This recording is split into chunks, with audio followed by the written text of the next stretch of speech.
Theoretically, if the world were to end, what planet will be moved to colonize?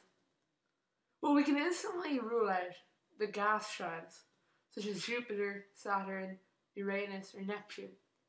Apart from the fact that they're made of gas, the pressure on the planet is about 1,000 times the pressure on Earth, on the surface. We can also rule out other bodies such as Titan or Pluto, as the pressure on there doesn't even enough to support a proper atmosphere. Not mentioning that on Pluto, the planet is essentially frozen.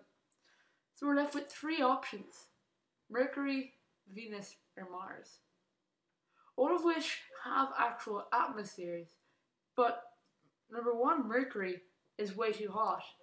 It's made up a lot of sodium in the atmosphere and a lot of hydrogen that we couldn't live with when it's at that temperature. So this leaves us with two options: Venus or Mars. At first, Mars may seem like the prime candidate. It is a hard floor that we're able to survive on, while on Venus, it's so hellish that we aren't actually able to go down there without being crushed. It's like a submarine going down below a kilometer below sea level would just be crushed. So this instantly seems like it's not okay and we can't do it. But what if we look at the atmosphere around it?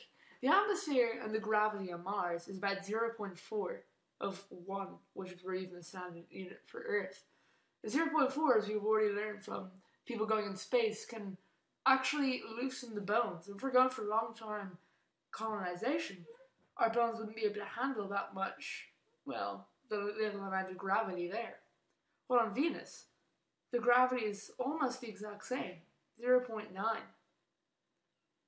So, where would we go? Well, in Mars, we don't have as much sunlight, while on Venus we have 4 times the amount of sunlight, which means electricity is way more obtainable. Even if we don't have natural gases to burn or oil, we can use solar energy to provide almost every single bit of energy. Also, Venus is way quicker to go to.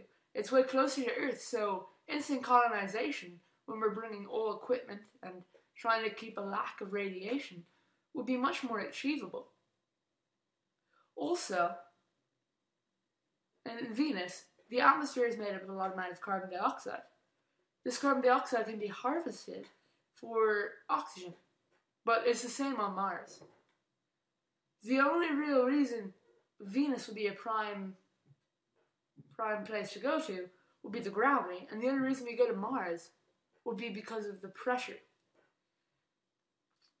But there's one solution to the actual problem on Venus. Number one, we can use the actual equipment that NASA are planning to use. They're planning to send balloons in as 50 kilometers upwards into the atmosphere. You can create cities because the air is so buoyant. Or at least things can float in the air, almost. So small balloons will be able to support cities for people to live in. Literal cloud cities. And number two is we use a superconductive metal charged by solar energy brought in and repelled against another magnet on the other side.